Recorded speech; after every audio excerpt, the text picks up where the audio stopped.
Esperamos unos segunditos más, a ver si se conectan algunos más. Igual estamos bien, podríamos estar empezando. A ver, bueno, están entrando bastante todavía. Tengo una consulta, profesora. Para esta parte, con Graciabile Quiebras está bien. ¿Y después con Gómez Leo para Cambiario o algún otro material? Cambiario es un mundo aparte. Cambiario tienen todo subido. Ustedes, yo no sé, a ver, ahora me voy a fijar si ya tienen visible algo. ¿Tienen ya visible algo? A ver, déjenme un segundito. De Cambiario creo que no. Todavía no. A ver, voy a entrar al campus. Estoy entrando. Porque a mí me prestaron el nuevo tomo de Gómez Leo, que es más largo que la Biblia, y... No, pero en eso no se preocupen. Yo acá estoy viendo, tienen después, van a hacer visible todo el material. La normativa legal, la tienen toda sistematizada, acceden como en lo nuestro, ¿no? Y después tienen el nuevo manual de Derecho Cambiario de Gómez Leo, está subido acá, hay artículos respecto a los títulos de crédito, de la coexistencia de la relación cambiaria y causal, están todo el material, el resumen, comentarios exegéticos del Código Civil y Comercial, está todo subido el material, todo escaneado. ¿Dónde lo encuentra? No sé si empiezas con... Ahora, cuando empiecen con las primeras clases de cambiario, que no sé conforme el cronograma qué día lo tendrán previsto. ¿Cuándo tienen la primera clase? La semana que viene empieza la primera, profe. Perfecto. Ahí se va a en la habilitar medida que van avanzando, se van a ir habilitando en el campus el material de cada bolilla. En eso estén tranquilos que es la misma dinámica que la parte de concursos preventivos y de quiebras. Tienen las bolillas, igualmente como depende en parte de otro cuerpo también docente, bueno, el sistema de agruparlos y presentarlos es distinto, pero sí está subido a cada bolilla el material. Yo porque todavía no lo vi, pero los días de cursada y eso, que es lo mismo que acá. Lo tienen todo en el cronograma. El cronograma bueno. que tienen subido desde el inicio de clase tiene previsto qué día tienen cambiario, qué punto del programa van a ver ese día, y conforme ese punto del cronograma se les va a dar de alta el material y las clases grabadas que hay, previamente grabadas que hay, además de tener las clases que calculo que serán vía Zoom. Eso lo tienen todo en el cronograma. Les dice cuando es sincrónica, les dice qué tema ven. Ustedes manéjense porque desde el primer día tienen todo ya informado. Los puntos que ven, si es sincrónica o asincrónica, el horario. Así que en eso despreocúpense que sigue la misma lógica que hasta ahora. Es decir, todo se rige por el cronograma y le van a ir habilitando el material. Bien. Si en algún caso están muy ansiosos y quieren tener como en forma adelantada el material, es cuestión de que lo planteen para que se lo puedan ir subiendo. Pero yo ya veo que en la bolilla 1 tienen material para entretenerse. Cuando empiecen las primeras clases de la bolilla 1, porque ahora ustedes lo tienen no visible, pero yo puedo entrar y veo que está ese material visible. Digo, visible no, que está ahí cargado. Una pregunta. ¿Y cómo hacemos? ¿Qué vamos a tener clases de quiebras y clases de cambiario simultáneamente? ¿Cómo es? Voy a entrar de nuevo al campus porque lo acabo de cerrar. Justo. Denme un segundo. Y ya sí. En esta segunda parte van a tener, ya les explico con qué periodicidad, porque está todo informado acá en el cronograma. Fíjense, acá estoy viendo que ustedes tienen su primera clase de cambiario el 7 de octubre, luego tienen otra el 14 de octubre, luego vuelven a tener otra el 21, estamos viendo que es una vez por semana. Una vez por semana van a tener una clase de cambiario. Y en cada una de esas clases estoy viendo que van a ver una bolilla. En la primera la bolilla 1, en la segunda la bolilla 2, en la tercera la bolilla 3, y conforme vayan viendo y teniendo esas clases sincrónicas por comisión, van a poder acceder al material que está subido al campus. Una vez que rinden su segundo parcial, que es la parte de quiebra, ya quedan solamente con clases de derecho cambiario. Clases de derecho cambiario.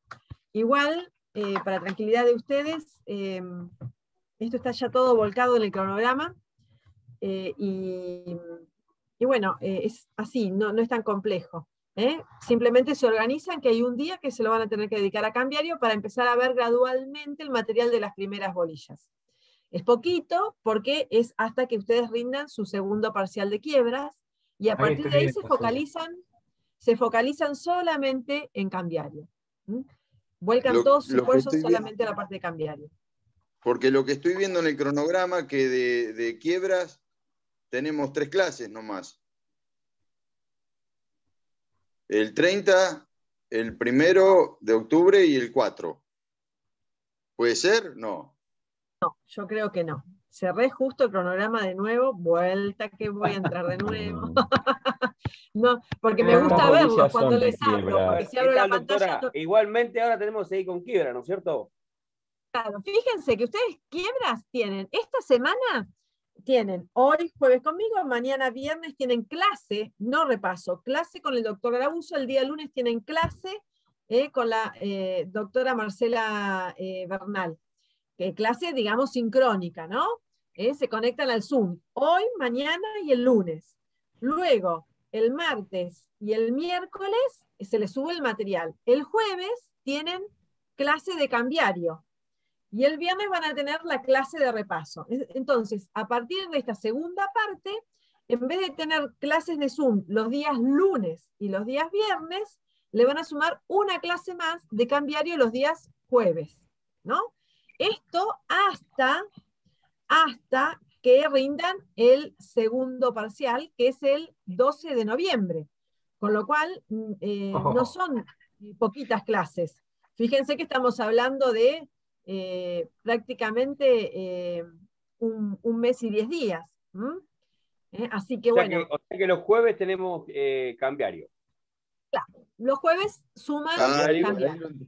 Ahí lo entendía el cronograma. Ahí entendí que dice bolilla 16, 16-1, y eso es de quiebra, está bien. Todo es de quiebras. Sí, fíjense que no es tan complejo. Le suman solamente una clase los días jueves que va a estar dedicada a cambiario. Y después conservan las clases de los días lunes de contenido y las clases de los días viernes de repaso. Claro.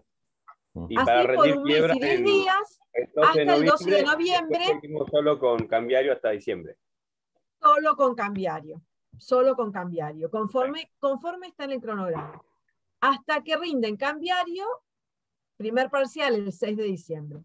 Y después el 13 de diciembre, si es que, bueno, les va mal y tienen que ir a recuperatorio. Esperemos que el 6 terminar. Que sea el 6, sea el 6 la fecha. Bueno, ahí volví a cerrar el cronograma, así que bueno. Bueno, ahora sí, yo creo que ya por la hora van a hacer ustedes, voy a sacar una foto. Perdón por la torpeza. No pasa nada. Están todos con el apellido y el nombre completo, así que ahora voy a sacar una foto para tomar más fácil la asistencia. Permiso. A ver si se ve todo bien. Y ya estamos. Bueno, mi marido me dice que es captura de pantalla lo que tengo que hacer, porque está del otro lado, dice que es muy antiguo sacarle una foto a la pantalla, pero bueno. Yo salí tomando mate, bueno. Claro, sí, Gustavo, vos vas a salir tomando mate. Saludos a la cámara. Bueno, vamos a ver hoy la bolilla, ya empezamos con la bolilla 13, 13.1 y 13. Claro, los que están hoy son todos mayormente los que rindieron, los que estuvieron rindiendo ayer. Muchos de los que rindieron ayer, claro. Hay menos porque evidentemente los que decidieron presentarse directamente al recuperatorio deben estar estudiando enérgicamente. Entonces, bueno, vamos entonces a ver entonces la bolilla 13, que comienza justamente hablando de las quiebras. Esta segunda parte nos convoca a ver todo el tema de quiebras. Y ¿se acuerdan que las primeras bolillas ustedes distinguían el concurso preventivo de la quiebra? Y se hablaba de que la quiebra es un proceso netamente liquidativo, que es un proceso también concursal y también universal, como el del concurso preventivo, pero en este caso no tiende a prevenir la liquidación, no tiende a prevenir la quiebra, como pasaba en el concurso preventivo, que estaba focalizado a que el deudor, el concursado, pueda llegar a un acuerdo con sus acreedores y mediante ese mecanismo, que era la negociación, lograr resolver la litis concursal. No, acá no. Acá lo que se trata también es de promover, la quiebra es un proceso también concursal universal, pero que tiende a la mejor liquidación del patrimonio del deudor para con su producido, con el producido de esa liquidación del patrimonio del deudor, satisfacer en un porcentaje mayor el interés de los acreedores verificados y declarados admisibles. Todo esto conforme un orden de privilegios que establece la propia ley. Y todo esto tendiente a dirimir también, como ocurre en el concurso preventivo, también ocurre aquí en la quiebra, es todo tendiente a dirimir la litis concursal. Ese es el conflicto principal motivado por el estado de insolvencia en que se encuentra el quebrado, el fallido. Pero no solamente la litis principal, la litis principal, que es este conflicto y este estado de insolvencia, sino también otras accesorias, otras cuestiones accesorias vinculadas a estas, preservando la empresa útil si lo hubiere. ¿Se acuerdan que en el concurso preventivo se hablaba de un corte temporal? Que decíamos que había un hito que estaba marcado por la fecha de presentación o demanda de concurso preventivo y que nos permitía diferenciar o distinguir los acreedores concursales alcanzados por la eficacia del concurso preventivo de los postconcursales no alcanzados por la eficacia del concurso preventivo y que conservaban intactas las acciones individuales. ¿Se acuerdan? Y que en tanto los otros sufrían una mutación porque perdían las acciones individuales y tenían que presentarse a verificar, quedando sometidos a un único estatuto normativo que era la ley 24.522. Bueno, acá el corte, en la quiebra, ya no es la fecha de la demanda, en absoluto es la fecha de la demanda. Acá el corte, que permite distinguir los alcanzados por la eficacia concursal preventiva de los no alcanzados, es la fecha de la sentencia de quiebra. Entonces, en esto, mucho cuidado y a no confundirse, que el corte, los que establece cuáles son los prefalenciales de los postfalenciales, el corte está marcado por la fecha de la sentencia de quiebra, la sentencia de quiebra. Y, como les decía, la quiebra tiene un fin principalmente liquidativo. ¿Y de qué forma se va a liquidar? El artículo 204 de la ley dice que va a ser de la forma más conveniente al concurso, con sometimiento al principio de conservación de la empresa. La quiebra, igual que como es un proceso concursal, como tal, tiene por objeto también la tutela del crédito. Es decir, persigue restaurar el crédito. ¿Se acuerdan lo que era el crédito? Esa creencia, Sí, esa fe, esa que confianza tiene. generalizada de que el deudor va a cumplir en tiempo con sus obligaciones. De forma propia con sus obligaciones. Muy bien. Entonces, esto procura esto. Como todo proceso concursal, la quiebra tiene por objeto la tutela del crédito. Ahora, además de este fin, de este fin claramente principal que tiene la quiebra, que es proceder a la liquidación del patrimonio del deudor para con su producido, atender los créditos verificados y declarados admisibles conforme un orden de privilegios, además de que es el fin principal y liquidativo, tenemos fines fines, otros fines, como por ejemplo resolver sobre las relaciones de trabajo, ¿no? Las que quedan extinguidas, previo a su suspensión, resolver sobre las distintas cuestiones contractuales, resolver también distintas cuestiones vinculadas al matrimonio, resolver distintas situaciones respecto patrimoniales entre el fallido y terceros. Estos son todos, cuando veamos efectos de la quiebra, vamos a ver que no solamente se va a limitar a establecer mecanismos de liquidación y mecanismos de cómo distribuir el producido de esa liquidación, sino que van a también resolverse otras cuestiones, que no hacen al fin principal, pero hacen a fines accesorios de la quiebra. ¿Se acuerdan que cuando vimos concurso preventivo lo estructurábamos en etapas? Una instructoria preconcursal, una instructoria concursal, una resolutiva y una etapa extra procesal del cumplimiento del acuerdo. Eran 4 etapas. Bueno, también en la quiebra tenemos etapas. En la quiebra, lo que sucede es que en el concurso preventivo era como más fácil, porque teníamos esa línea del tiempo que nosotros ahora hemos tenido que construir imaginariamente. ¿Por qué? Porque antes yo agarraba el pizarrón, les marcaba la línea, me entretenía muchísimo yendo y viniendo y todo, y bueno, esto se me acabó el pizarrón, pero bueno, hemos construido, aunque sea mentalmente, y en uno de los PowerPoint les copié una línea del tiempo que encontré por ahí, bastante incompletita, pero bueno, como no sabía construirla yo, la tomamos de un lado y lo fuimos después en las clases completando.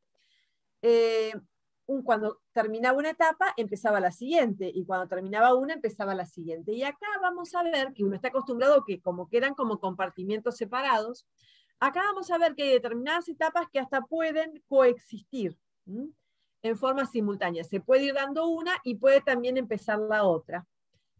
Pero ahora lo vamos a explicar. ¿Cuáles son esas 4 etapas de la quiebra? 4 etapas de la quiebra. La instructoria prefalencial, es fácil de estudiar, porque en la otra tenían la preconcursal, ahora, instructoria prefalencial. Después, la instructoria falencial. Luego, la de liquidación y distribución. Y finalmente, la cuarta, la de clausura del procedimiento y o conclusión de la quiebra. Esas son las 4 etapas que podemos distinguir en toda quiebra. La instructoria prefalencial,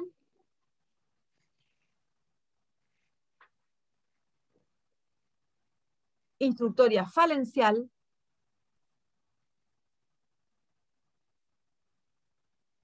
liquidación y distribución,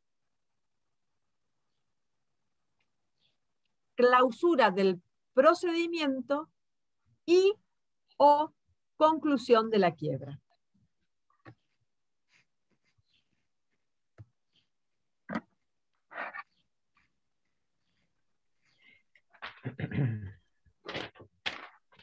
Gracias.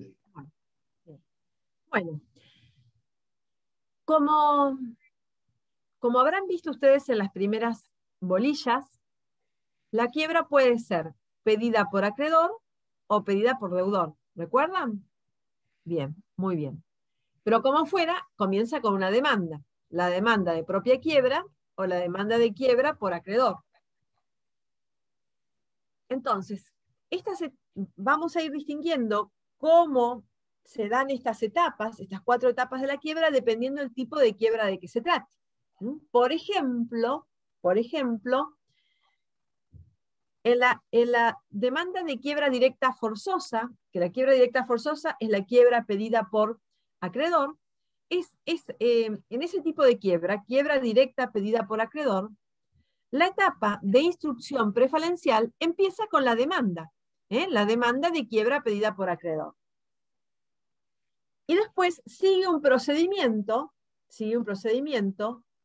que en doctrina es llamado de instrucción prefalencial, un procedimiento bastante breve, que permite acreditar si se encuentran reunidos los requisitos legales para que la quiebra sea decretada, es decir, si el acreedor cumplió los requisitos legales que se le exigen para que la quiebra le sea decretada a su deudor. Es un breve, muy breve trámite que se llama de instrucción prefalencial. Entonces, se le pide que en su demanda cumpla determinados recaudos el acreedor, se lo cita y emplaza al deudor para que invoque y pruebe lo que considere conveniente a su derecho, y luego se le da un nuevo traslado al acreedor peticionante de la quiebra y finalmente el juez resuelve. Es muy breve. Un acreedor que pide la quiebra demanda un traslado, una citación al deudor, un nuevo traslado al acreedor y el juez resuelve finalmente decretando o no la quiebra. Doctora, ¿tiene que estar en estado también, obviamente, de cesación de pagos el deudor? No te preocupes, Gustavo, que ahora ya se los voy a complicar y les voy a dar toda esa información. Todo. Es como que es introductorio. Lo que pasa es que ustedes ya son avesados especialistas en concurso preventivo y medio que ya saben, que ya saben mucho de lo que les voy a explicar ahora. Entonces, sí, ahora te voy a explicar. ¿Por qué? Porque justamente estamos hablando de que no deja de ser un proceso concursal, y en todo proceso concursal tenemos los 3 presupuestos: objetivo, subjetivo y procesal. Entonces, no escapamos de los 3 pilares propios de los concursos, preventivos o las quiebras, los procesos concursales en general. Entonces, sí, el presupuesto objetivo va a tener que estar, pero en el caso de que es la quiebra pedida por el propio deudor, basta la sola confesión de hallarse en estado de cesión de pagos. Y en cuanto si la quiebra es pedida por acreedor, la ley le exige que pruebe algún hecho revelador del estado de cesión de pagos. Es decir, algún hecho revelador, no el estado en sí, no el estado de cesión de pagos, sino algunos de los hechos reveladores, algunos de los hechos por los cuales se exterioriza el mismo. Es decir, algunos de los que marca el artículo 79. 79, exacto. Que por lo general, lo que usualmente invocan, además de algún otro, es el incumplimiento. Exactamente. La mora en el cumplimiento de las obligaciones. Eso es por lo general lo que invocan. Pero bueno, también pueden traer algún otro, porque por lo general no es solamente eso, tienen algo bastante, algunas cosas más que denunciar. Pero bueno, esto es todo para formar la convicción del juez, para aportarle elementos convictivos, para que el juez realmente sienta que se ha exteriorizado, mediante estos hechos que él denuncia, se ha exteriorizado el estado de cesión de pagos. Pero en ningún caso se le pide que pruebe el estado en sí, sino meramente algún hecho revelador. Pero sí es necesario esto en el pedido de quiebra, tanto por acreedor como en el deudor, el presupuesto objetivo. Entonces, volviendo un poquitito para atrás, hay inclusive entonces esta etapa de instructoria prefalencial en la quiebra pedida por acreedor, empieza con la demanda de pedido de quiebra a su acreedor, y que tiene, ya decimos, un breve trámite de citación o emplazamiento al deudor, un nuevo traslado al acreedor, hasta que el juez dicta la sentencia o no de quiebra. Esta es la etapa instructoria prefalencial en el pedido de quiebra por acreedor. La ley dice que no existe juicio de antequiebra. No existe juicio de antequiebra. No existe un juicio o un trámite exhaustivo de prueba muy engorrosa antes de la declaración de quiebra. Esto está vedado por la ley, está prohibido por la ley. Pero sí hay un trámite muy breve, muy acotado, que es consistente en este emplazamiento al deudor, un nuevo traslado al acreedor hasta que el juez resuelva. Esto sí es un trámite, pero no permite más que la aportación de elementos que por lo general son documentales.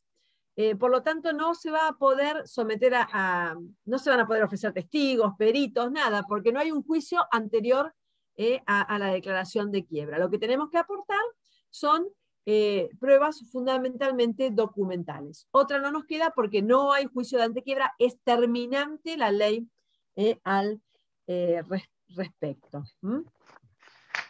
Solamente hay un breve contradictorio o una sumaria sustanciación consistente en estos traslados que les acabo de comentar. Solamente hay 2 casos en el que puede existir juicio de antequiebra. Solamente. Y serán en las hipótesis bastante excepcionales del artículo 161, es extensión de quiebra, 161, o en algún caso de socios que se hubieran retirado o hubieran sido excluidos, en algún caso del artículo 160, en donde ahí sí podemos llegar a tener un verdadero juicio de antequiebra, pero no en la generalidad de los casos, no como regla general.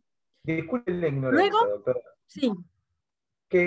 La antequiebra en sí, ¿a qué se referiría? La antequiebra. La antequiebra es cuando se procede como un trámite de prueba muy exhaustiva, un trámite previo, a ver, ¿vieron cuando uno tramita un proceso? Que uno corre un traslado y si el otro no está de acuerdo o me niega, por lo general niega hasta que se llama como se llama, entonces todo queda sometido a prueba y se abre a prueba y se produce prueba, y se aportan testigos, se aportan peritos, se aporta además de la prueba documental, se produce otra prueba. Un trámite como más exhaustivo. En esto no, en esto simplemente es alguien que pide, ¿me entienden? Que le pide la quiebra, la demanda de quiebra, un traslado, una citación al deudor, un nuevo traslado y después directamente el juez resuelve. No hay posibilidad de abrir a prueba, no hay posibilidad de testigos, no hay posibilidad de peritos, no hay un juicio anterior a la declaración de la quiebra, no tramita esa demanda de pedido de quiebra por acreedor, no tramita más que una mera sustanciación, más que estos meros traslados. No hay posibilidad de abrir a prueba. Lo que se aporta es lo que aporto cuando inicio la demanda. ¿Se comprende? Eso es la antequiebra. Exactamente. Bien. Estaba Muy preguntando parecido a lo que Walter, estaba ¿no? diciendo. Sí, sí. Es muy parecido a lo que estaba diciendo la etapa instructoria preferencial. No, claro, que el juicio de antequiebra, que no existe juicio de antequiebra, justamente algunos le llaman a esta etapa instructoria preferencial juicio de antequiebra. Ah, perfecto. Algunos. Entonces, es lo mismo. Algunos le llaman a esto juicio de antequiebra, sin perjuicio de que cuando es pedida por acreedor, no va a haber un juicio de antequiebra, pero va a haber una sumaria sustanciación o un breve trámite muy, muy acotado, que nunca será más que esto, más que inicio la demanda, le corre un traslado, lo cito, se me corre un nuevo traslado y después directamente el juez resuelve. ¿Se comprende? Perfecto. Esto acotado. Esto acotado. Algunos autores dicen que no existe un juicio de antequiebra después de decirme el trámite que va a ser antes de la quiebra, como si fuera un juicio, pero en realidad es que está claro que es esto y nada más. Una mera sustanciación. No hay otra prueba, no hay... La suerte queda sellada con lo que puedo aportar en el escrito de demanda. Eso sería una instrucción. Una instrucción. ¿Cómo? Una instrucción. Una instrucción muy reducida, que consiste en una sustanciación en estos traslados o emplazamientos y nada más. Nada más. Lo que está diseñado por la ley es lo que se hará. Nada más que eso. Nada más que eso. Esto para dar la posibilidad de que se abra prueba, de que entremos en todo, hasta que... No, eso no. Eso no. Bueno, entonces decíamos que la ley dice exactamente esto, que no existe en juicio de antequiebra. Esa sería la instrucción prefalencial en el caso de quiebra pedida por acreedor. Después vamos a ver que en el caso de quiebra pedida por el propio deudor, esto va a ser brevísimo, porque si el deudor cumple con todos los recaudos, pasa directamente a la sentencia. A la sentencia de quiebra. A partir de ahí, entonces, quiebra pedida por acreedor, ¿cuándo empieza la etapa instructoria falencial? ¿Cuándo tenemos ya falencia? Tenemos falencia a partir de que hay una sentencia que declara la quiebra. Entonces, es a partir de la sentencia de quiebra, que se inicia esta etapa de instrucción falencial. Todo depende del tipo de quiebra, pero por lo menos en la quiebra pedida por acreedor, sí. En la quiebra pedida por acreedor, sí. Después vamos a ver que en la quiebra pedida por el propio deudor, esta etapa instructoria falencial empieza en puridad con la publicación de dictos. ¿Por qué? Porque hasta la publicación de dictos va a poder desistir de su pedido de propia quiebra, en los términos del artículo 87 de la ley. En los términos del artículo 87 de la ley. Pero ahora sigamos con el pedido de quiebra por acreedor, y ahí decimos que la etapa instructoria falencial comienza con la sentencia que declara la quiebra. ¿Y qué va a pasar en esta etapa instructoria falencial? Bueno, bastante simple, bastante simple. Vamos a incluir en esta etapa todo lo concerniente a la verificación de créditos,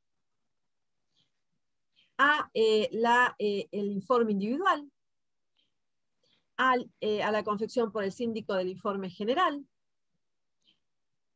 la constitución del comité de control,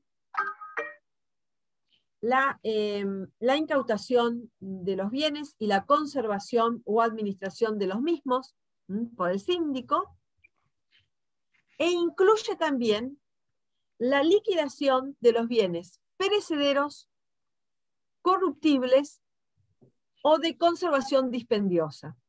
¿Qué quiere decir esto? Que hasta que la sentencia de quiebra, no esté firme, los únicos bienes que vamos a poder liquidar son aquellos que mantenerlos, que sostenerlos, que conservarlos, nos cuesta más que lo que después podría llegar a resultar ser su producido. O aquellos que son perecederos y que tenemos que sí o sí disponer porque si no se echan a perder. Entonces, por más que la sentencia de quiebra no esté firme, el síndico tiene que decidir respecto de ese tipo de bienes, liquidarlos. ¿Por qué? Porque de lo contrario se echan a perder. Claro. ¿Se comprende? Entonces. Yo me perdí un poquito. Entonces, vuelvo a repetir. ¿Qué trámites van dentro de esta etapa de instructoria falencial? Verificación de créditos, informe individual, informe general, constitución del comité de control, incautación, conservación y administración de los bienes, liquidación de los bienes perecederos, corruptibles o de conservación dispendiosa,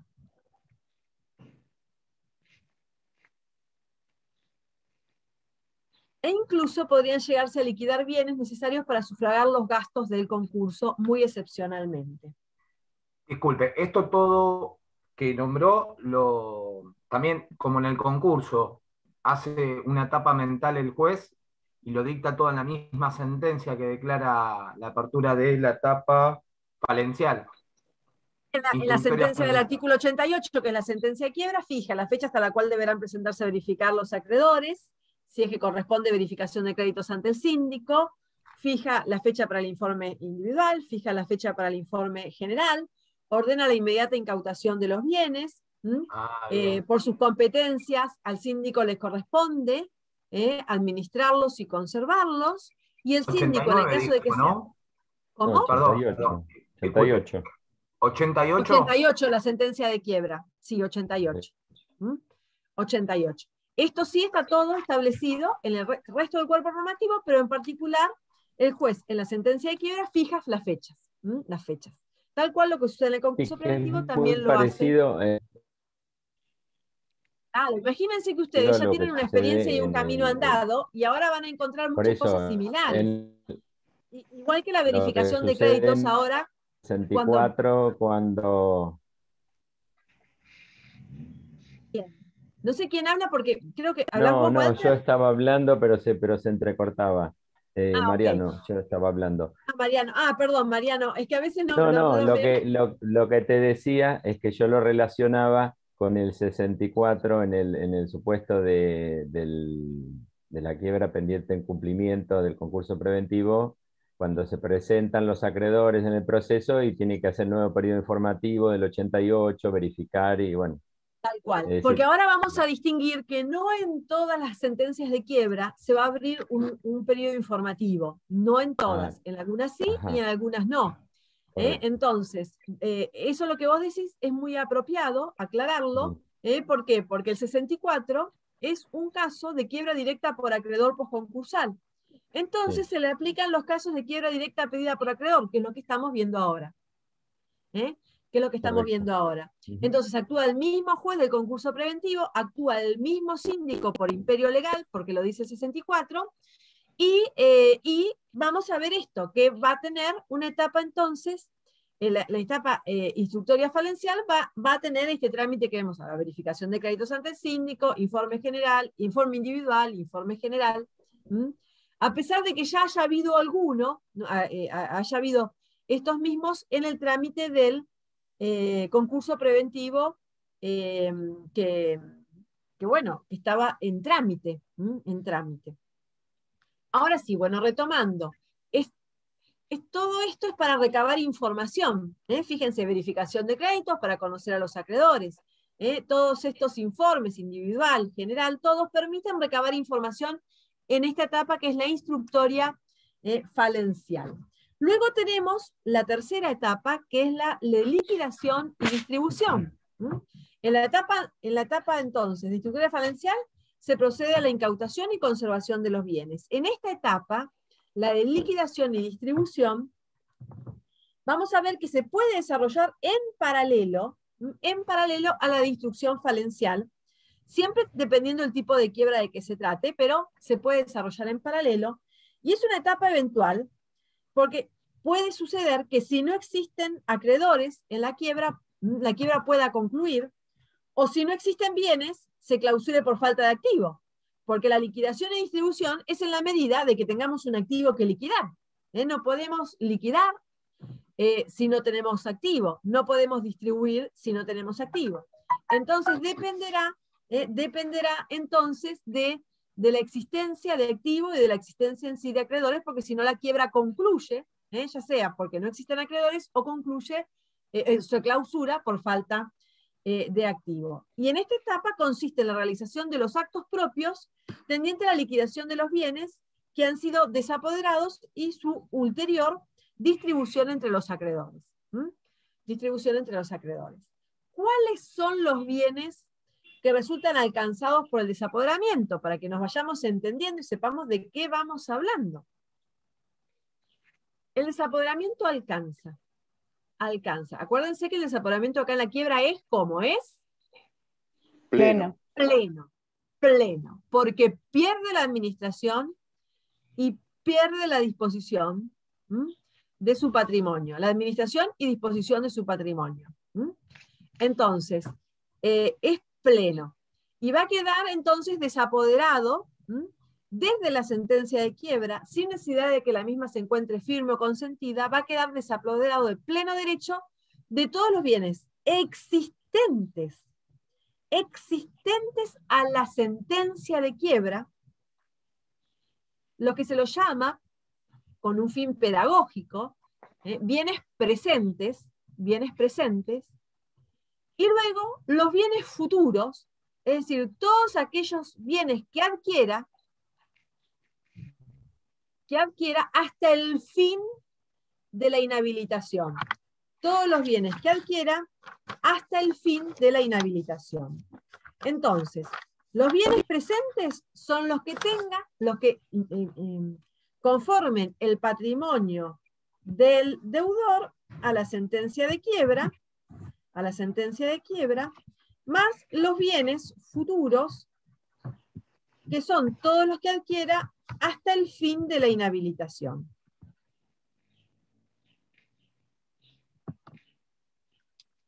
A ver si ahí se ve. Los bienes presentes, sentencia de quiebra, bienes futuros, fin de la inhabilitación.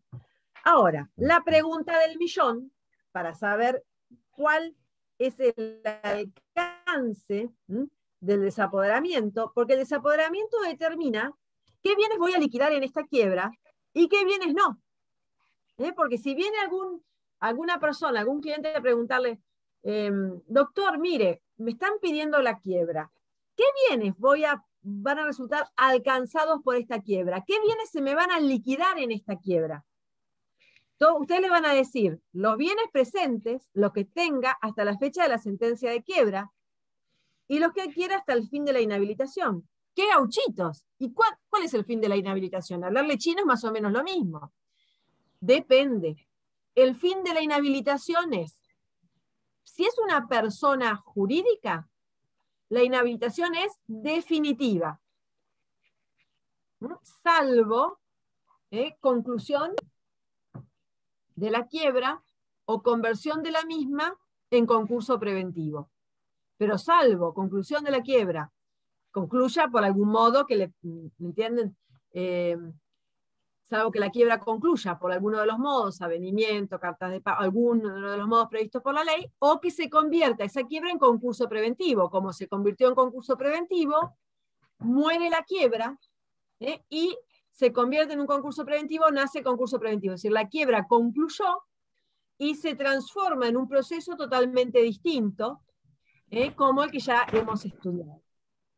Entonces, en principio, la inhabilitación, si es persona jurídica, es definitiva. Es decir, que va a alcanzar todo lo que se incorpore al patrimonio de la sociedad.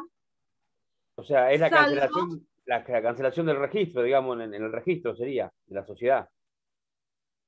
No, porque eso es algo independiente, es algo distinto, independientemente de esto. Tiene que ver esto con qué vamos a liquidar en esa quiebra. Y vamos a liquidar todo lo que entre en su patrimonio, hasta que ocurra el fin de la inhabilitación, pero como es definitiva, en realidad, todo lo que vaya incorporando a posterior o futuramente su patrimonio entrará, salvo que la quiebra concluya de algún modo, ya sea por conversión o por conclusión de la quiebra. Y acá, y en donde realmente tiene sentido esto del fin de la inhabilitación, es cuando hablamos de personas humanas, porque ahí no es definitiva. Ahí es el fin de la inhabilitación, en principio y como regla general, es al año de la sentencia de quiebra. Al año de la sentencia de quiebra. Al año de la sentencia de quiebra se produce lo que se llama la reinserción en el mercado del quebrado. Un fresh start. ¿Qué quiere decir esto? Un empezar de nuevo. Como un me reseteo. Me reseteo y todo lo que quedó. Fíjense, yo voy a hacer acá un dibujito. Estoy haciendo un dibujito. Fíjense que hice con esto como una bolsa. Y le hice un moñito. Todo lo que quedó ahí hasta el fin de la inhabilitación, que en principio es a un año de la sentencia de quiebra, hago un paquetito y esto es lo que se liquida en esa quiebra. Es un patrimonio especial de afectación, afectado a la liquidación de esa quiebra.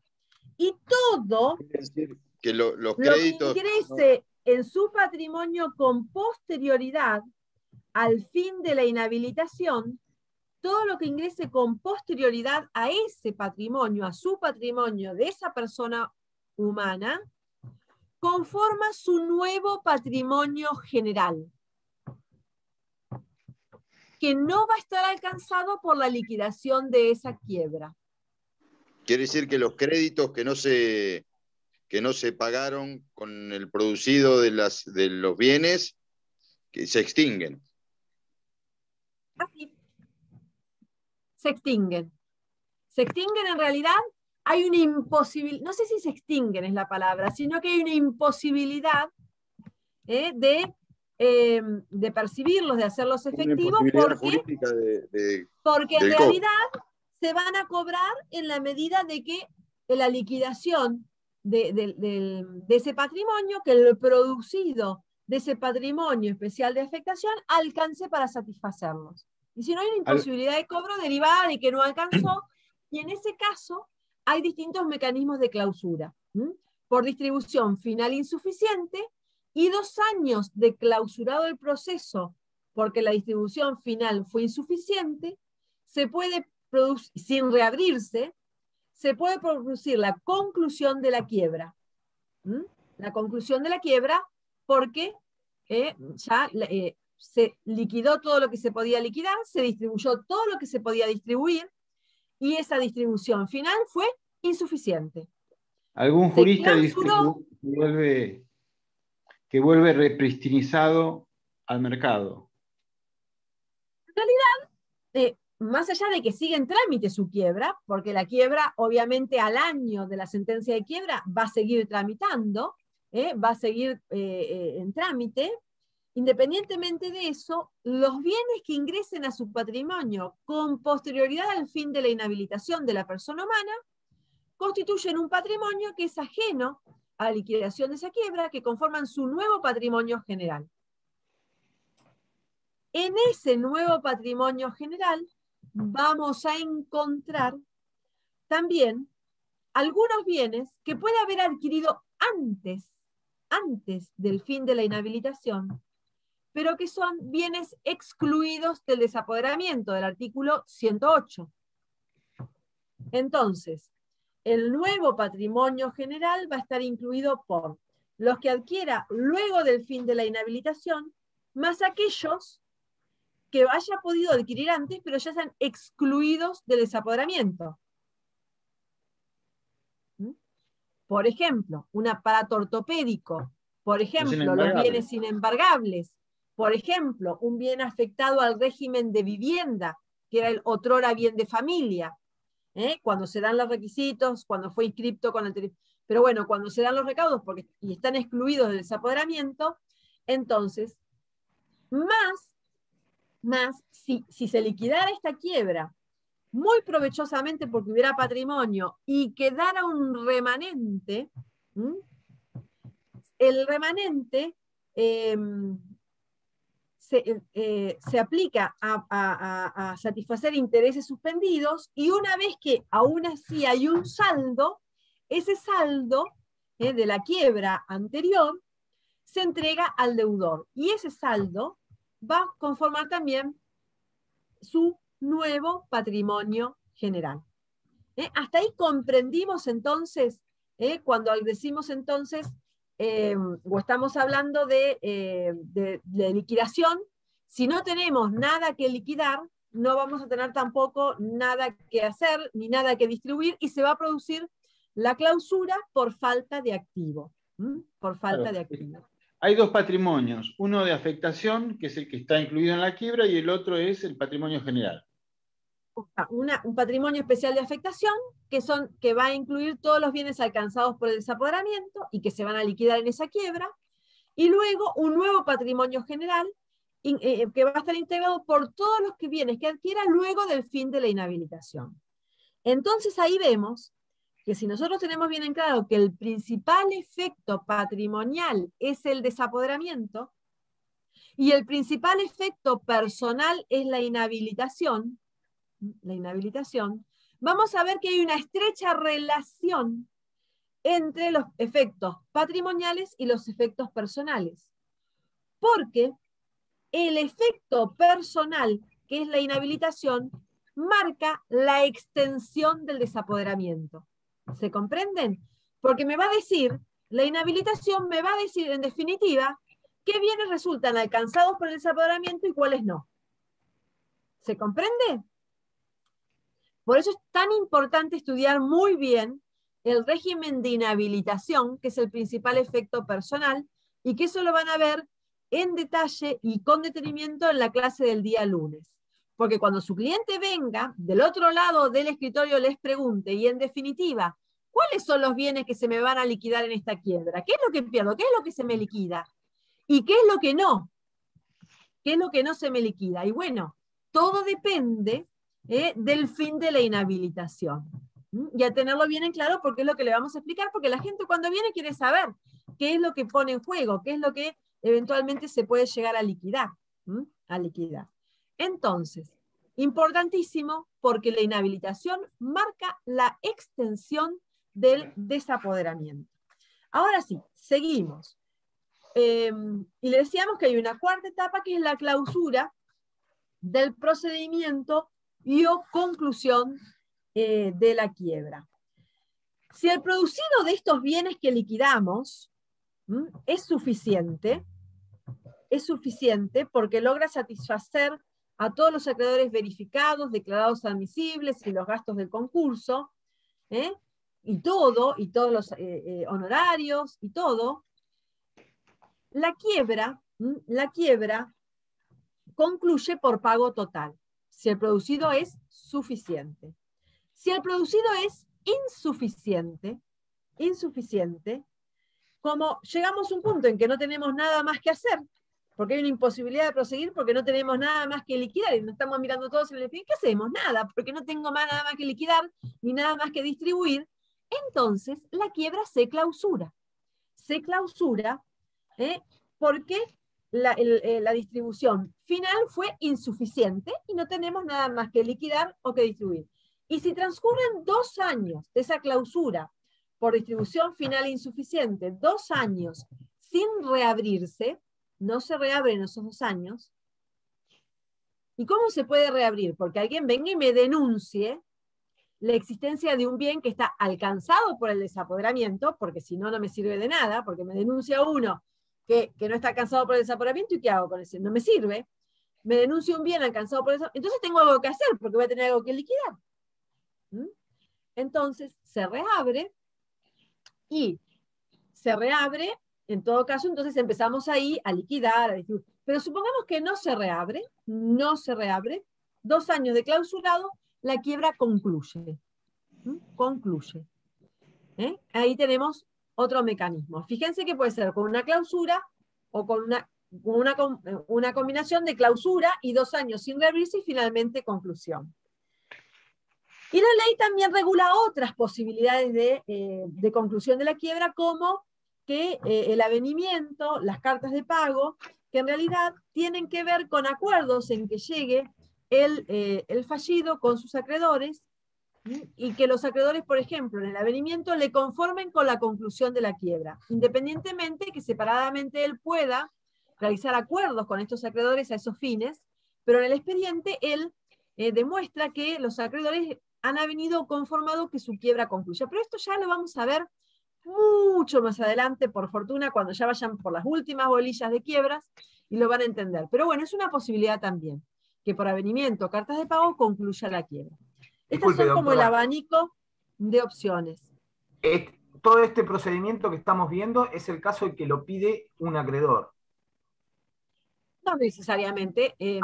No necesariamente. Después vamos a ver que estamos acá, seguimos el caso de la quiebra pedida por acreedor. Después vamos a ver que en la quiebra pedida por deudor, algunas cosas son exactamente iguales. Son exactamente iguales. Perfecto. Yo ahora después les voy a marcar las diferencias. Les voy a marcar las diferencias. Esto como que estamos analizando las etapas en uno y en otro caso.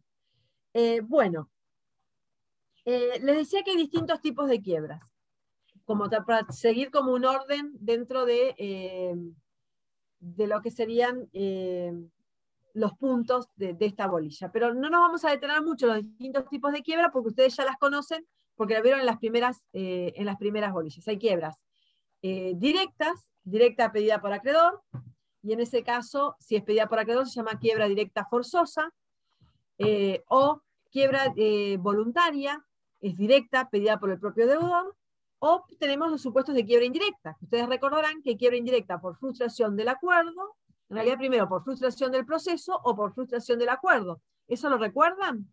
Sí. Sí.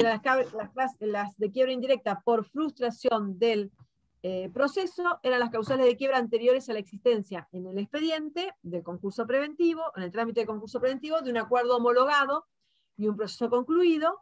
Eran la mayoría de las causales de quiebra indirecta, y luego simplemente las que nos quedaban, las quiebra indirecta por incumplimiento, por frustración del acuerdo, que era incumplimiento y nulidad del mismo. Esas eran las más fáciles de distinguir porque eran solo 2, todas las demás eran quiebras indirectas por frustración del proceso. Y luego, especial mención, tenían los casos del artículo 64, que comentó antes Mariano, que es quiebra directa pedida por acreedor, estando pendiente el trámite de un concurso preventivo. Como no pueden coexistir dos procesos concursales y universales, como que la quiebra se fagocita al concurso preventivo y va a seguir tramitando como quiebra ante el mismo juez del concurso preventivo, con el mismo síndico del concurso preventivo, con el mismo síndico, y se le aplica el trámite de las quiebras directas pedidas por acreedor. Porque no deja de ser eso, es un pedido de quiebra directa pedida por acreedor postconcursal. Porque recuerden cuando vimos concurso preventivo, que decíamos muy bien que desde que el deudor se concursa preventivamente, todos los acreedores anteriores a la presentación sufren la mutación de su situación y ya no tienen sus acciones individuales, sino que deben ir a verificar por los distintos modos y mecanismos que prevé la ley, por las distintas formas de comprobación de la legitimidad de sus pretensiones o de sus créditos. Y que los que eran postconcursales, con posterioridad a la presentación en concurso preventivo, como el deudor seguía, tenía toda una serie de actos permitidos, actos sujetos a autorización y actos prohibidos, y dentro de los permitidos podía seguir en la administración ordinaria de sus negocios, podría contraer nuevas deudas.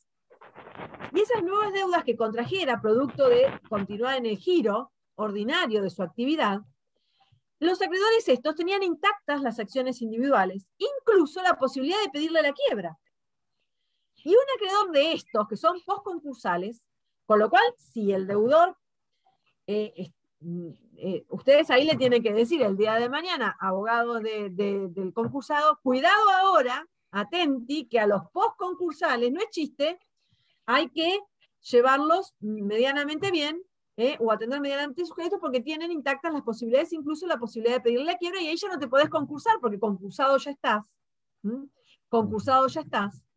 Y bueno, y este acreedor le pide la quiebra y la quiebra se decreta, pendiente el trámite de un concurso, pendiente el trámite de un concurso preventivo. Entonces, ese es un caso, el 64, de quiebra directa pedida por acreedor. Y otro supuesto especial es el 54 de la ley, que es quiebra por falta de pago de honorarios. Falta de pago de honorarios. ¿Qué pasa si no le pagan los honorarios al síndico? El síndico, pensemos bien, ¿es un acreedor concursal o un acreedor postconcursal? Postconcursal. ¿Cuándo trabajó?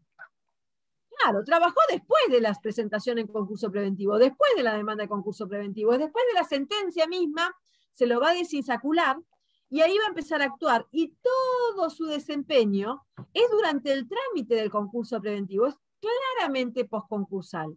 Y cuando a él se le deja de atender y de pagar los honorarios, en realidad no se está incumpliendo el acuerdo, porque a él nada se le ofrece, porque él no es acreedor. Sí, entonces, cuando se deja de pagar los honorarios y deviene la quiebra por falta de pago de honorarios, estamos en realidad en un caso más bien asimilable al 64, que es quiebra directa pedida por acreedor postconcursal, estando en trámite un concurso preventivo. Entonces, le aplico ahí las reglas del 64 y también las reglas de la quiebra directa pedida por acreedor. 54 y 64 asimilables en ese aspecto. ¿Se comprende? Y no hay incumplimiento del acuerdo cuando dejo de pagar los honorarios del 54. Una pregunta. Salvedades. ¿Cómo? ¿Los gastos de conservación y justicia también pueden provocar una quiebra? Los gastos de conservación y justicia es un concepto que tenemos más bien del 240 que tenemos en el trámite de la quiebra. Lo que estamos hablando es, a ver, todo crédito que sea postconcursal puede motivar una quiebra, si no es atendido en tiempo y forma propio. Yo no sé si eso es lo que vos querías preguntar, independientemente de lo demás. Pero el gasto de conservación y de justicia tiene que ver a una previsión que se tiene que hacer en el marco de la liquidación de la quiebra por el 240, pero ya en la quiebra. En la quiebra. Una pregunta. Bien. Tratándose de que el síndico, cuando pide la quiebra porque no le pagaron los honorarios, y siendo que se asemeja al 64 y sería una quiebra directa, ¿cómo puede ser que tenga que actuar el mismo síndico? Bueno, No, ahí lo que se dice es que en realidad actúa el mismo síndico, pero él nunca podría expedirse respecto de porque él también tendría que ir a verificar su crédito después por sus honorarios, y en realidad se tendría que designar un síndico ad hoc al efecto de resolver respecto puntualmente del pedido de verificación respecto de los honorarios de ese síndico. De ese síndico. Los que sostienen esto de que es asimilable, Tello Jarabuzo en su libro, el concurso como proceso, ahí señala justamente esto, que tendría que designarse un síndico ad hoc, uno especialmente, como cuando se designa uno de la lista de suplentes, para cuando hay una licencia, una situación excepcional o alguna causal que le impide resolver respecto del crédito de algún acreedor puntual, porque también puede pasar que le toque que verificar algún acreedor, por ejemplo, de la familia, con un grado de parentesco con el síndico, y también te tendría que excusar el síndico, y a ese efecto tendría que expedirse un síndico ad hoc, especialmente designado de la lista de suplentes que tiene cada uno de los juzgados. ¿Eso Ahí está previsto en entonces, la ley o es una construcción doctrinaria? no, está de hecho en las reglas que dicen, no me acuerdo exactamente, cuando vieron síndico 253. Y ahí dice que tiene que nombrar un ad hoc, creo que lo dice en la ley. Exactamente, no me acuerdo exactamente en qué parte del 253 está. 273, ¿no es? No. No, 273. No, 273 del proceso. No está en la parte que se... Perdón, ¿qué caso? Porque a mí se me corta. ¿Qué caso decían? El del síndico, el nombramiento del síndico ad hoc. Sí, dicen que cuando hay causales de excusación, esto está en el 253 y siguientes en alguna parte que ya no me acuerdo exactamente. Yo lo leí en algún lugar, pero no me acuerdo en cuál era. Quiere decir que se puede excusar parcialmente de un trámite específico. Sí.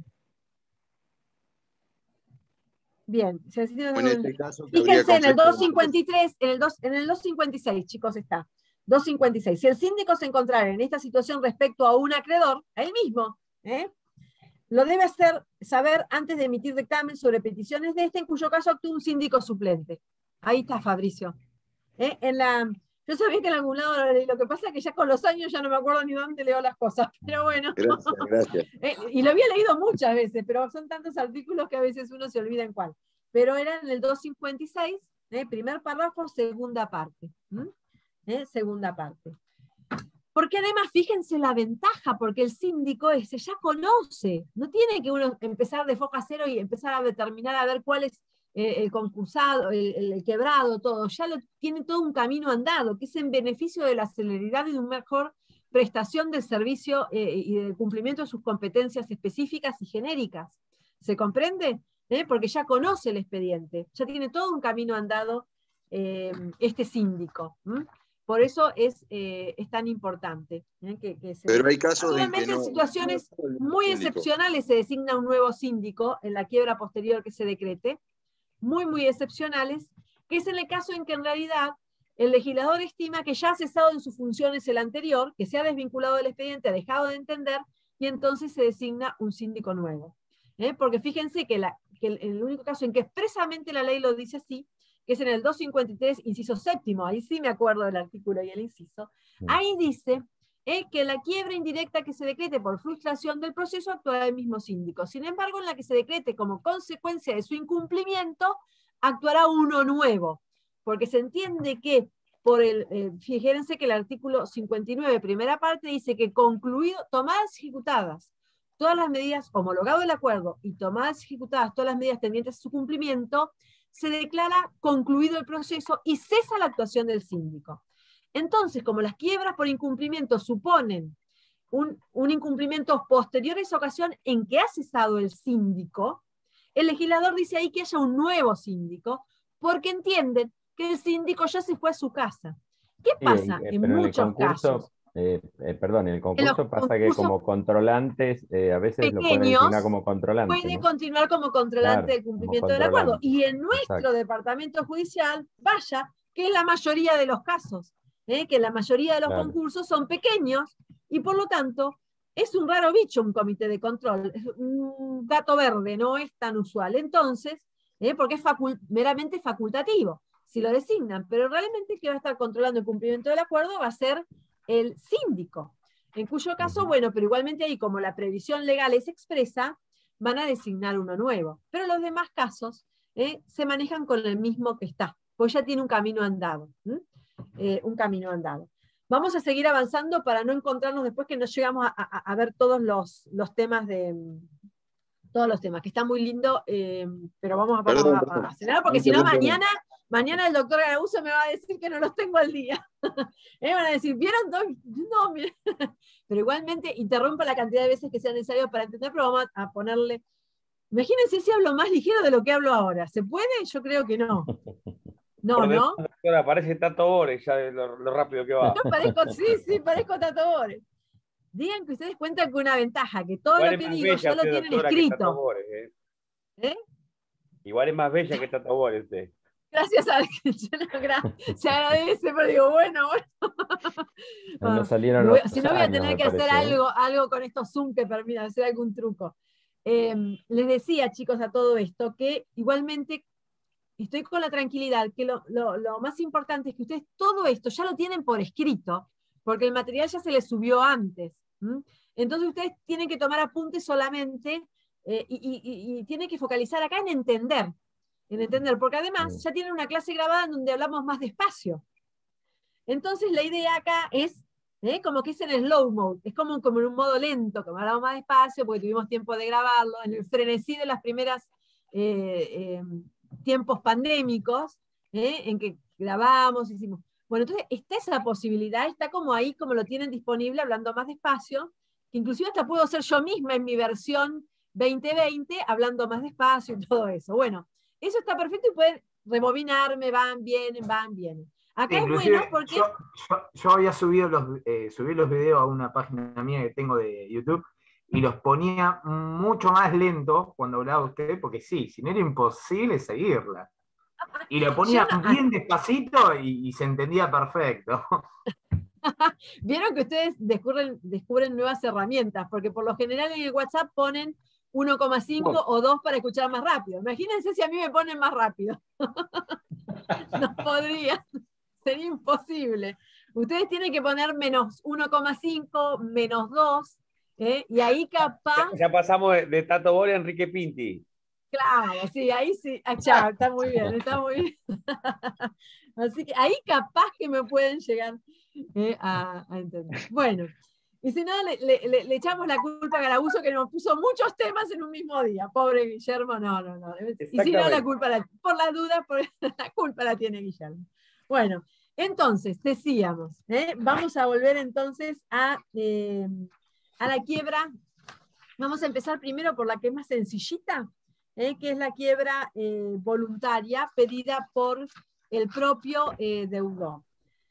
Y les digo que es más sencillita porque primero el deudor cuando pide su propia quiebra, debe acompañar y debe cumplir los requisitos que marca el artículo, a ver, no les quiero mentir, artículo 86, y dice, la solicitud de quiebra por el deudor se debe acompañar con los requisitos indicados, por suerte ya los estudiaron, artículo 11, incisos 2, 3, 4 y 5, y en su caso los previstos en el 1, 6 y 7, sin que su omisión obste a la declaración de quiebra. Les dije también, ¿se acuerdan además? Que en el caso de que él pidiera, capaz que no se los dije, no se los dije, el pedido de propia quiebra prevalece si hay un pedido de quiebra por acreedor, el pedido de propia quiebra prevalece sobre los pedidos de quiebra por acreedor que se encuentren en trámite, mientras que en ellos la quiebra no haya sido declarada. Y además, ¿qué más decirles? Que en cuanto tiene que tratarse de un sujeto concursable, de un sujeto que puede solicitar su quiebra, tiene con relación al presupuesto objetivo, basta con que confiese su estado de cesación de pagos, no es necesario nada más, basta la confesión, porque de hecho la confesión pasa a ser uno de los hechos reveladores del 79, en el caso de, después, bueno, tienen todo subido el material, que en el caso, por ejemplo, de que se trate de un incapaz, requiere la previa autorización judicial. En el caso de que se trate de la quiebra de patrimonio fallecido, deben haber conformado previamente la unanimidad de los herederos. Todo esto lo tienen también aclarado. Y ahí es al revés, ahí no ratifican, ahí tienen que conformar la unanimidad. Ahí, porque es mucho más delicado, requerimos también la unanimidad, claro. Y también de forma previa consideran los autores. Pero previa. Con relación, sí. Con relación al trámite es bastante más simple, porque él tiene que cumplir los recaudos y el juez pasa derechamente o directamente a pronunciarse decretándonos la quiebra. Entonces, fíjense que acá claramente, acá no hay juicio de antequiebra, no hay nada, no hay un trámite, un gran trámite, hay una un breve trámite, una demanda, y directamente pasa a resolver admitiendo o no el pedido de propia quiebra, declarando la quiebra o no. Luego, la etapa de instrucción falencial, porque la etapa de instrucción prefalencial está tan brevísima que acabamos de comentar. En este tipo de quiebra se inicia no ya con la sentencia, sino con la publicación de dictos. ¿Por qué? Porque hasta la primera publicación de dictos tiene la posibilidad el deudor de desistir del pedido de su propia quiebra. Fíjense que el artículo 87 dice, desistimiento del deudor, ahí toqué algo y se me activó una ventanita, desistimiento del deudor, dice, el deudor que peticione su quiebra no puede desistir de su pedido, salvo que demuestre, antes de la primera publicación de dictos, que ha desaparecido su estado de cesación de pagos. Es decir, a contrario sensu, que hasta la primera publicación de dictos va a poder desistir, pero que mientras que demuestre que ha desaparecido su estado de cesación de pagos. Por eso es que se entiende consolidado el proceso con la publicación de dictos, porque hasta la publicación podía desistir mientras que demuestre que ha desaparecido su estado de cesación de pagos. Y entonces a partir de ahí empieza la etapa instructoria falencial. Y en esta etapa entonces, ¿Cómo hace para demostrar que ha desaparecido el estado de cesación de pago? Si él lo único que alegó fue el reconocimiento judicial de que se encontraba mal. Digo, se ganó la lotería. O me suena que arregló con el acreedor para que no se la pida. En realidad, generalmente se dice, se ganó el loto, se ganó la lotería, ¿qué le pasó? En este país todo es posible. Mejoraron las ventas, fue un comercio que le iba mal y empezó a andar mejor. Pensemos también. Todo es posible, porque, por ejemplo, una buena cosecha para el campo. Qué sé yo. Sí, lo que pasa es que es muy breve. No debe tener campo, Gustavo. Hablas mucho de campo. No, en realidad, fíjense, a ver, cuando se decretó la especificación compulsiva de las deudas contraídas en dólares, muchos pasaron de canillita a campeón. Y tenían actividades que exportaban y toda su deuda había quedado especificada y quedaba sujeta a que sus acreedores tuvieran que pedir la declaración de inconstitucionalidad. Fíjense, todo es posible. El campo fue un caso, y los apicultores también en esa época, que les pasó la deuda en dólares al peso, tal cual. Exactamente, y de ahí quedaron sujetos a procesos donde tenían los otros que declarar, y a la negociación, y al sacrificio compartido, y a un montón de situaciones, y en realidad ahí pudo pasar. Y bueno, como pasa eso, pueden pasar tantas otras cosas. Se comprende que en realidad, o por ejemplo, muy apremiado por la situación, y sale alguna medida que digan, bueno, no sé, congelamiento del valor de los alquileres o no pagos, y se pueden pagar en cuotas, y el apriete económico que tenía porque no podía atender una determinada situación, o estaba con una ejecución en ciernes, o con un remate en ciernes, o con una situación o algo, y prohibición de ejecuciones, prohibición de remates, posibilidad de... Y y varían Ya los está, poderes de profesor. negociación Las y medidas que negocian. las medidas que se tomaron en pandemia, por ejemplo, que con el fisco y demás, que paralizaron todo, Exactamente, pero también han pasado antes en la Sí. historia reciente del país, en contextos pandémicos y no pandémicos. Pasaron en contextos de crisis, en donde se toman medidas que por ahí cambian la suerte, por lo menos a veces, no en generalidad, pero de determinados sectores. Entonces puede pasar, todo puede pasar, todo puede pasar. Lo que pasa es que esto te lo va a dar, la respuesta te la da el caso concreto. Porque en realidad a veces resulta difícil imaginarlo, pero en el caso concreto es evidente. La situación es evidente, como también una situación te puede de un día para el otro llevar a desbarrancar mal, y lo que es bueno para unos es complicadísimo para otros. Entonces, fíjense si tenía una empresa de deliveries y le iba terrible en marzo. Claro. Y todo pasó a ser venta online y por delivery. Y con la motito, y sí, bárbaro, le empezó a ir bárbaro. ¿Y cómo es esto? Y porque, bueno, le cambió la suerte, porque todo pasó a ser, ¿me entienden? Entonces, son situaciones que están fuertemente impactadas, fuertemente impactadas.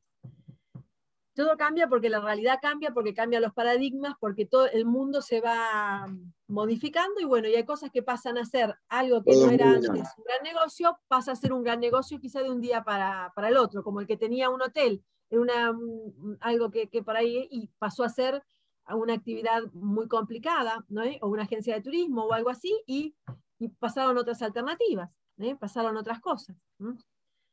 Bueno, ahora volvamos un poquitito a lo nuestro de nuevo. Recuerden esto, sí puede existir, sí, pero hasta la primera publicación de edicto, sí, mientras que demuestre que ha desaparecido el estado de cesación de pagos. Profe, artículo 77 era. 87. Ah, 87. Y otra 87, pregunta. Magdalena. Y una pregunta. 87, segundo párrafo. En el momento que usted nos dijo que el pedido de quiebra propia, o sea, del fallido, prevalece el pedido de quiebra pedido del acreedor, ¿en qué lo beneficiaría? Si igualmente el fin sería la liquidación. El legislador presupone que va a ser mucho más completo el pedido de quiebra del propio deudor, porque acuérdense, vamos a ver ahora, ustedes lo van a entender cuando veamos la quiebra pedida por el acreedor, que ahí lo que tiene que hacer el acreedor es probar sumariamente su crédito, su exigibilidad, que el otro es un sujeto concursable, que el juez es el competente, y tiene que cumplir toda una serie de recaudos, pero que tienen que ver a su carácter de acreedor, la exigibilidad de su crédito, que el otro es sujeto concursable, que es un juez competente, otras cosas, pero no van a cumplir los requisitos del 11, porque no va a indicar sus acreedores, no va a indicar el activo, no va a indicar es mucho más completo el pedido de quiebra por el propio deudor, claro, que el pedido de quiebra. Entonces es más pobretona la demanda de pedido de quiebra por acreedor, porque el acreedor no puede cumplir los requisitos del 11, ¿me entienden? Entonces se le da prevalencia a la que viene como mejorcita, como más, con otra solidez, con otra información como más exhaustiva. Porque por el 86 el deudor sí tiene que cumplir los requisitos del 11, y en ningún caso eso se pide respecto del acreedor, que tiene que cumplir otras cosas y que tiene un conocimiento más limitado del deudor. Sí, sería más que nada por la celeridad y eso, por la rapidez. Exactamente, por la celeridad, por la rapidez y por la mayor información que vamos a tener en una que en otra. Porque tiene más verosimilitud. Claro, es más No, mayores elementos, mayor información, porque acuérdense que en tanto la etapa de instrucción prefalencial como falencial buscamos recaudar información, buscar información. La mejor provista, la mejor armada va a ser esta, por lo que se le pide que cumpla a la iniciada por el propio deudor. Por eso prevalece.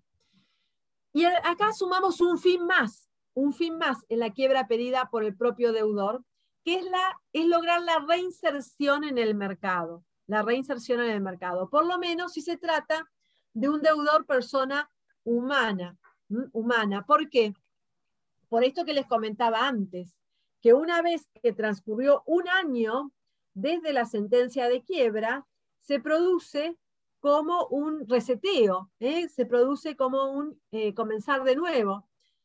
un nuevo patrimonio general, una reinserción en el mercado, el fresh start, es decir, empezamos de nuevo, le permite la reinserción, le permite que todo lo que quedó alcanzado por el desaparamiento se liquide y constituya un patrimonio especial liquidado por esa quiebra, y él empezar de nuevo con un nuevo patrimonio general. Esto sucedió muchas veces que en la jurisprudencia, esta posibilidad que tenía el deudor de pedir su propia quiebra, cuando su único activo era el salario que tenía, no tenía otro activo más que un trabajo en relación de dependencia que le deparaba todos los meses un salario, y el salario, van a ver ustedes después, que el fallido conserva la facultad, por el 104, de desarrollar tareas artesanales, profesionales o en relación de dependencia, en la medida dispuesta por esta ley, y además habrá que ver las leyes especiales del ejercicio de ciertas profesiones o actividades. Pero puede, y en principio se encuentra facultado para seguir laborando en relación de dependencia, sin perjuicio del artículo 107, de resultar alcanzado por el desapoderamiento, el sueldo, su sueldo, pero con las limitaciones del 108. Es decir, que ustedes recuerden que hasta la concurrencia del salario mínimo vital y móvil es inembargable el sueldo. Si supera el salario mínimo vital y móvil, pero no lo duplica, por lo que exceda el salario, solamente va a ser embargable hasta el 10%. Si no lo duplica. Y si duplica, si sus haberes duplican el valor del salario mínimo vital y móvil, solamente va a ser embargable, en lo que exceda el salario mínimo vital y móvil, un 20%.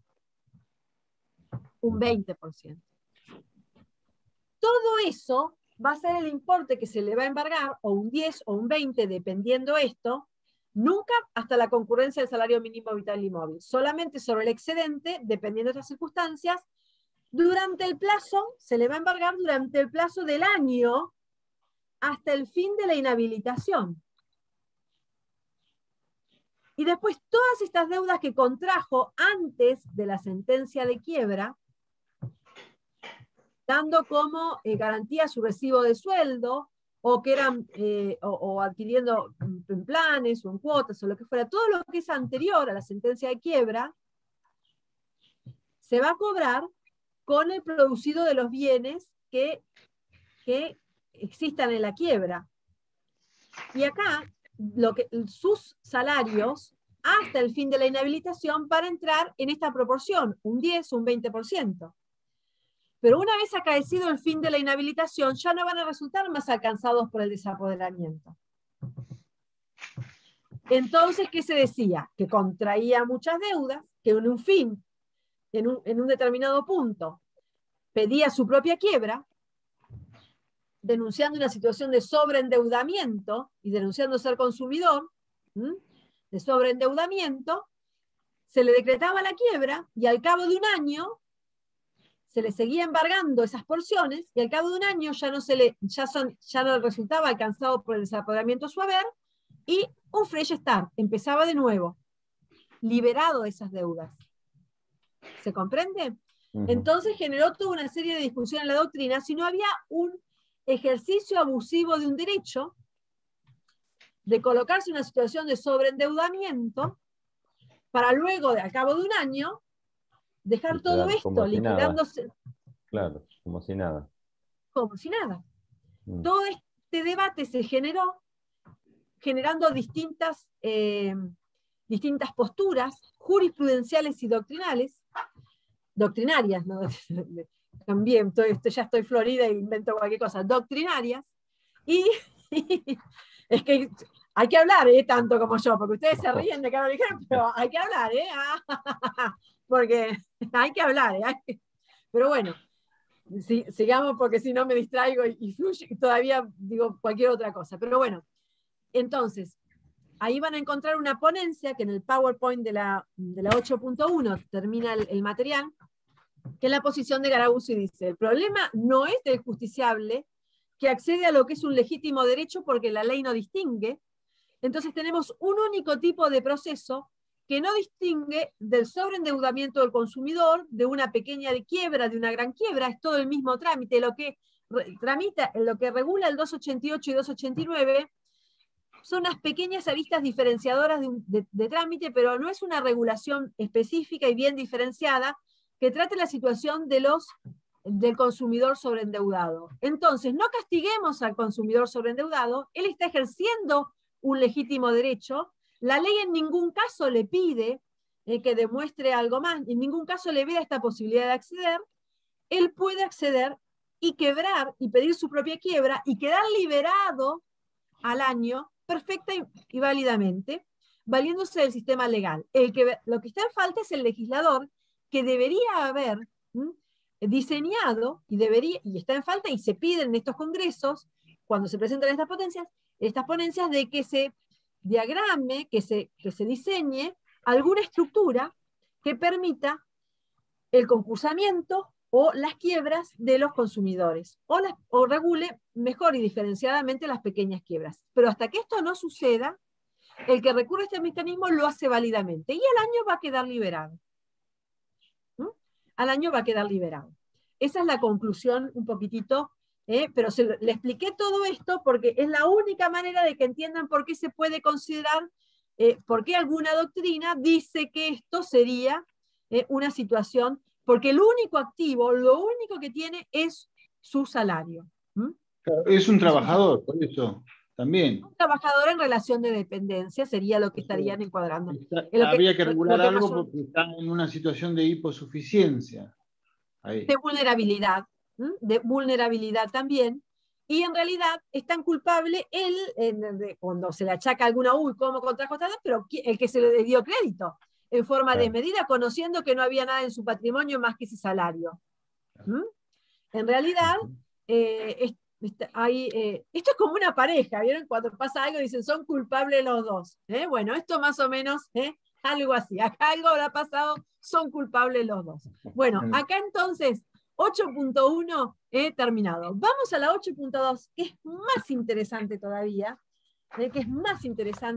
No sé si para ustedes, a mí me encanta. Y lo mejor es que le encanta a Garabuso preguntarla cuando les toma, no sé por qué le gusta tanto. Porque todo lo que tiene muchos requisitos es lindo preguntar, a ver si ustedes van relacionando temas, asociando temas. Y es el pedido de quiebra pedido por acreedor. Y ahí ya, entonces, nos encontramos con el artículo 83. Yo los llevo y los traigo. Fuimos al 86 y ahora volvemos al 83. Pedido por acreedores. Dice el 83 que si la quiebra es pedida por acreedor, debe probar sumariamente su crédito. Sumariamente su crédito, dice. Los hechos reveladores de la cesación de pagos y que el deudor está comprendido en el artículo 2. Después dice, el juez puede disponer de oficio las medidas sumarias que estime pertinentes para tales fines y tratándose de sociedad para determinar si está registrada y en su caso quiénes son sus socios ilimitadamente responsables. ¿Por qué? Porque si hay socios ilimitadamente responsables, la quiebra de la sociedad importa la quiebra de los socios a quienes se extiende por el 160. ¿Qué tiene que demostrar entonces el acreedor para pedir la quiebra a su deudor? Primero, demostrar que estamos ante el juez competente, conforme las normas del artículo 3. Las razones que permiten atribuir la competencia al juez. Segundo, probar sumariamente su crédito, lo dice expresamente el artículo 83 que acabamos de leer. Cualquiera sea su naturaleza,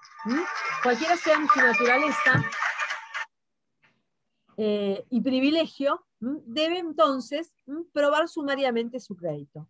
Incluso si fuera por obligaciones de dar o por obligaciones de hacer, igualmente tiene que probar su crédito. Al solo efecto de demostrar que es acreedor, porque es un pedido de quiebra por acreedor. Si no pruebo mi crédito, no demuestro mi legitimación activa para pedir la quiebra.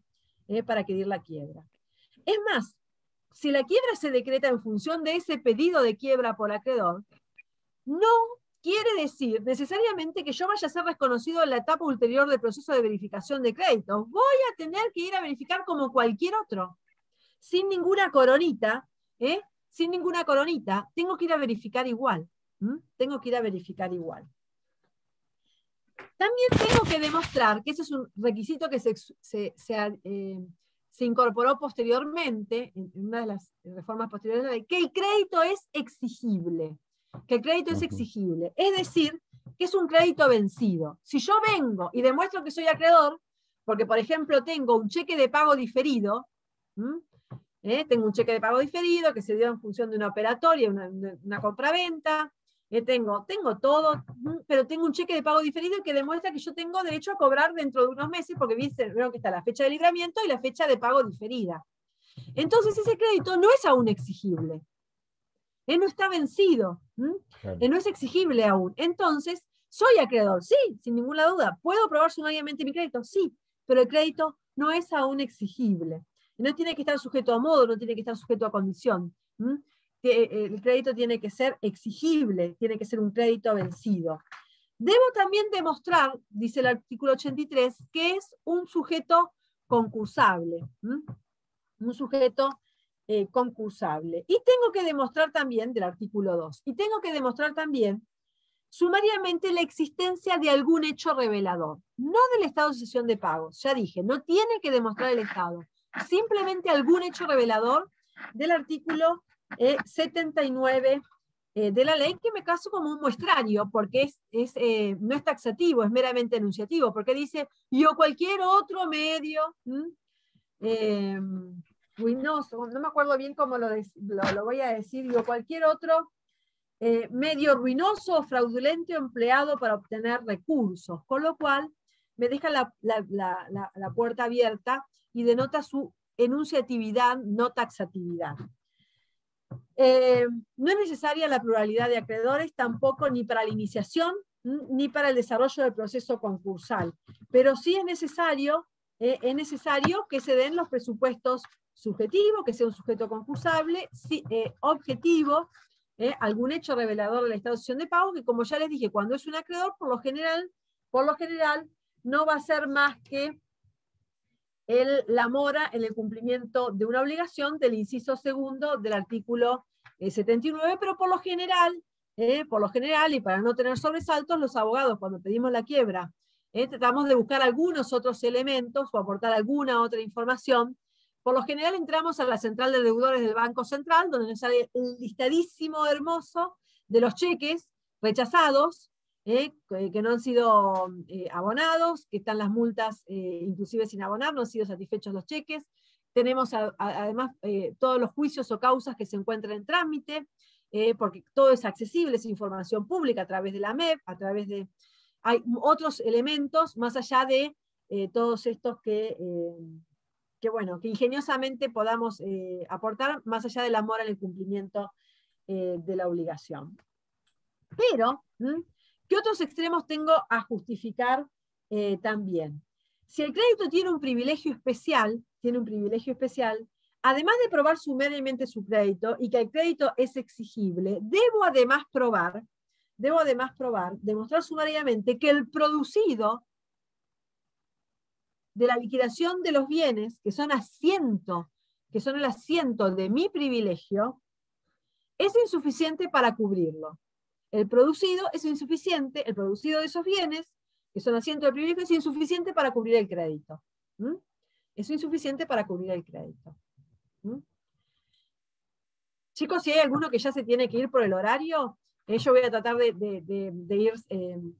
ir terminando, pero si no se hagan ningún problema, que pueden irse, porque la veo a Liliana media desesperada, y chao Liliana, chao, no sé qué te habrá pasado, pero debe ser terrible. Después le cuento. Bueno, sí, porque yo los veo todos acá, ustedes me ven a mí, yo espero que no me tengan en primera plana muy grande, espero que sea chiquitita por efecto adelgazante, pero si no, le escribo en el campus y le cuento. Ah, bueno. Bueno, entonces, todos tus compañeros igual me parece que querían también saber, pero bueno, no importa, vamos a dejar. Me voy a enterar yo nada más, así que bueno, no importa. Bueno, ¿qué otros tenemos a justificar? Si tiene privilegio especial, debo, además de probar sumariamente su crédito, que el mismo es exigible, la insuficiencia del producido de los bienes asiento de privilegio para satisfacer ese crédito, de lo que se están eximidos los acreedores laborales. porque son privilegiados, son por lo general privilegiados especiales, pero ellos no van a tener que demostrar esa insuficiencia. Esa insuficiencia. Esa es la excepción de la excepción. Cuando le pide un acreedor, le pide la quiebra a su deudor, opta por una acción que detona, activa un proceso concursal y universal, pero que viene de la mano, está ligada, esa pretensión individual, está ligada a un derecho de crédito, del acreedor peticionante de la quiebra. A pesar de que, con todo ello, detone un proceso concursal y universal. Entonces la pregunta es, acción individual versus acción colectiva. ¿Qué pasa? Algunos llaman acción colectiva, pero ¿qué pasa? ¿Por qué el acreedor iría a iniciar un pedido de quiebra en lugar de iniciar la acción individual? O en algunos casos ya inició la acción individual. Y ahí se presentan los debates jurisprudenciales y doctrinarios. Si le tengo que pedir, para que pueda iniciar esta acción, este pedido de quiebra por acreedor, le tengo que pedir que previamente haya iniciado y agotado la acción individual. O si puedo directamente, sin haber probado o intentado siquiera la acción individual, puedo ir directamente e iniciar la acción, el pedido de quiebra por acreedor. Y en realidad es así. En realidad, en ningún caso la ley me exige que yo tenga que intentar la acción individual. Es dentro del menú de opciones, del abanico de opciones, yo puedo iniciar la acción individual o puedo pedirle la quiebra por acreedor. Lo que sería reprochable es hacer las dos cosas. Es decir, le pido, inicio la acción individual y también inicio el pedido de quiebra por acreedor.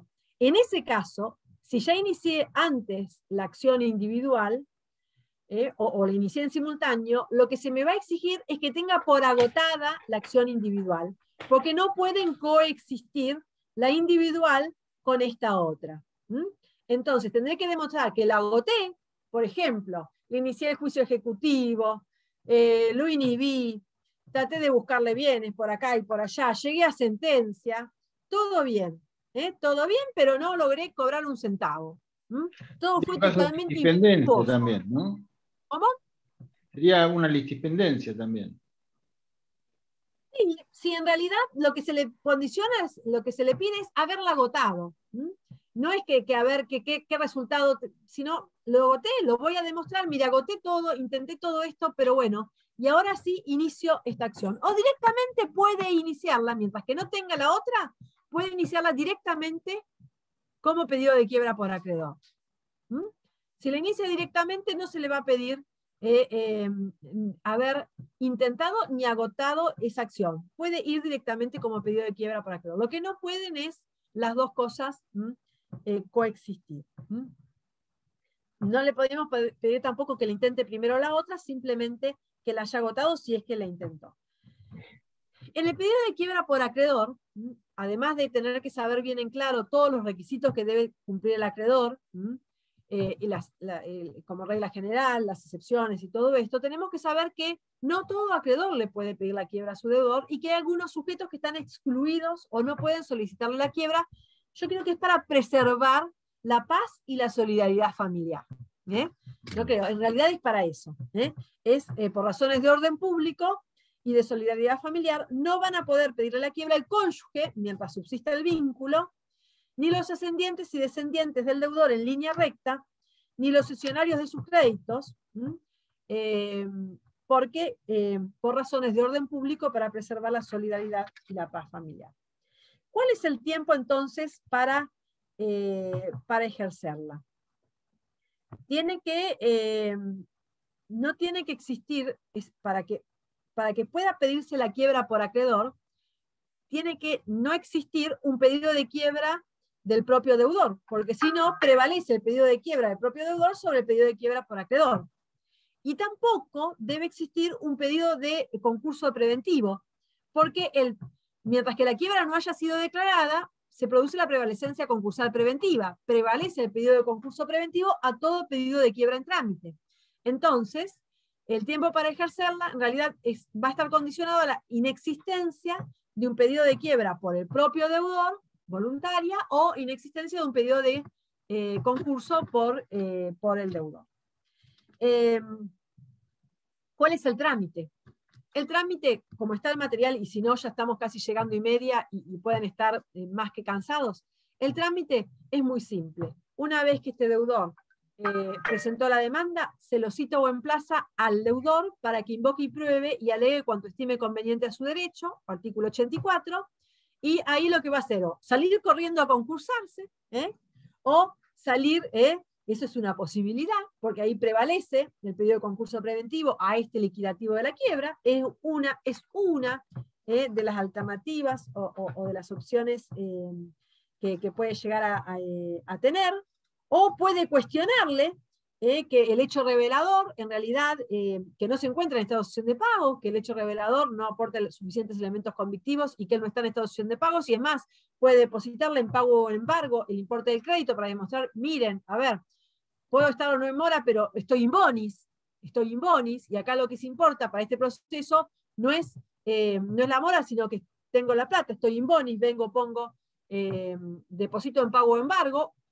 En pago, si reconozco la legitimidad de lo que me está reclamando, y en embargo digo, no, mirá, yo ni te reconozco, no es esto lo que te debo, pero para aventar toda duda y toda posibilidad de que se me decrete la quiebra, deposito embargo y después seguimos discutiendo esto por la acción que corresponda, pero no que no se me decrete la quiebra, es una posibilidad, O puede cuestionar la competencia del juez, o demostrar que no ha conectado alguno de los otros extremos, por ejemplo, que no probó sumariamente su crédito, que el crédito no es exigible, que es un privilegiado especial y el producido del bien haciendo el privilegio alcanza para satisfacer ese crédito, lo que fuera. Una vez que fue oído el deudor, se le corre un nuevo traslado al acreedor para que se expida, igual que el segundo traslado, cuando se corre traslado después de la contestación de la demanda al accionante, y finalmente el juez resuelve y decreta o no la quiebra pedida por acreedor. Yo creo que siendo 18:30, los voy a ir liberando. Mirá, Mauro se sonríe, ya ahí le veo una sonrisa a Mauro, que miró serio toda la clase, estuvo muy serio, pero la sonrisa le fluye. No, aparte tiene que tomar algo, usted, doctora, estaba hablando sin tomar agua. Claro, porque Mauro se tomó unos mates. Yo no sé quién más estaba tomando unos mates. Bárbaro, sí, algo. Vos también te tomaste unos mates. Acá mi hijo que está acá al lado no me sirvió un mate, un café, nada. Se hace que está en su clase también, está ocupado y no me trajo ni un mate, nada, y bueno, y acá está. Está en clase, dice, se escuda que está en clase. Sí, me consta. Me consta. Así que bueno, los despido a todos hasta, no digo hasta mañana, porque mañana están con clase del doctor Guillermo Garauzo, el lunes con clase de la doctora Marcela Bernal, y nosotros nos estaremos viendo el viernes que viene, no el que viene, que es mañana, sino el otro, dentro de una semana. Y si hay alguno que va al recuperatorio directo, nos estaremos viendo el miércoles en el recuperatorio. ¿Hay alguno de ustedes que está en recuperatorio? ¿Va al recuperatorio? Trinidad, entonces nos vemos con vos el miércoles, antes y en forma presencial. Éxitos, Trinidad. Bueno, chau a todos, chicos. Muchas gracias. Buenas tardes, gracias. Muy amable.